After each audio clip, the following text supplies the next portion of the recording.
Ao grande mestre da viola, goiano, Valdomiro Ferreira, vai essa singela homenagem. Mestre goiano.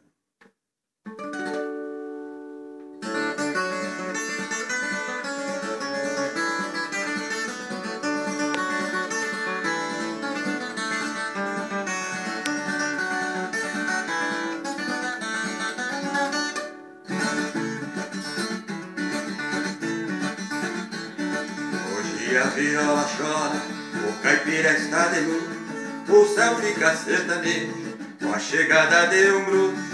Um mestre no que fazia, violeiro absoluto, seu Valdomiro Ferreira. Em minha curta carreira eu presto este tributo.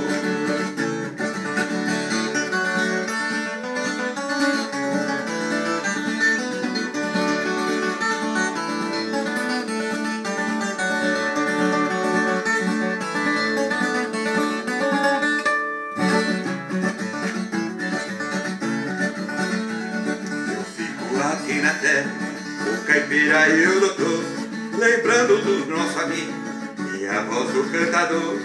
Chora a viola sentida e o caipira lavrador, saudade vai nos deixar, mas temos que respeitar o poder do Criador.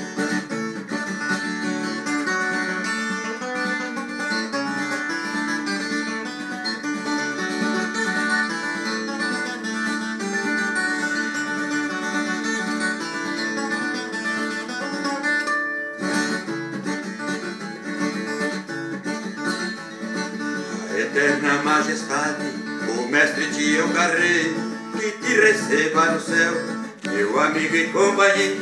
No céu a viola tonteia, pois chegou mais um violeiro. Amiga, siga o caminho, pois no céu não tem espinho, meu campeão pagodeiro.